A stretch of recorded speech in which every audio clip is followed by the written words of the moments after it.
ആ മോഹൻലാലുമായിട്ടുള്ള അഭിമുഖത്തിൻ്റെ കുഴപ്പം എന്താ അറിയൂ? മോഹൻലാൽ അഭിമുഖം നടത്തണമെങ്കിൽ അദ്ദേഹത്തിന് ഒരു ദിവസത്തെ ഷൂട്ടിങ്ങിൻ്റെ പണം കൊടുക്കണം.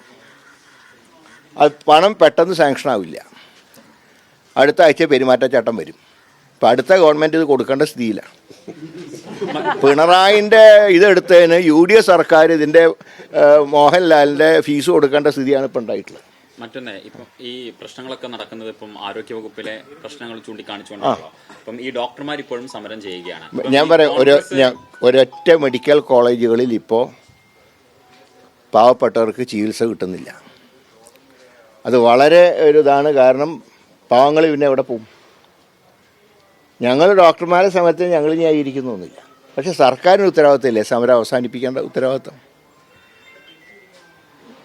അതുപോലെ തന്നെ ആശുപത്രിയിൽ അതൊന്നും പറയുന്നില്ല ആശുപത്രിയുടെ അവസ്ഥ എന്താണ്. ഏതായാലും ഒരു കാര്യം വ്യക്തമായി, ശ്രീമതി വീണ ജോർജ്, അങ്ങനെ തന്നെ വിളിക്കണമല്ലോ, അല്ലെങ്കിൽ വേറെ ആശയം വരില്ല. ശ്രീമതി വീണ ജോർജ് ആരോഗ്യമന്ത്രി എന്നുള്ള നിലയിൽ അട്ടർ ഫെയിലിയർ ആണെങ്കിലും അഭിനയിക്കാൻ ബഹുമിടിക്കുകയാണ്. അപ്പോൾ അതിലൊരു അവാർഡ് അവർക്ക് കൊടുത്താൽ ഞങ്ങൾക്ക് ഒരു ഒബ്ജക്ഷനും. ഈ സമരം തുടങ്ങാൻ തന്നെയാണ് പരിപാടി.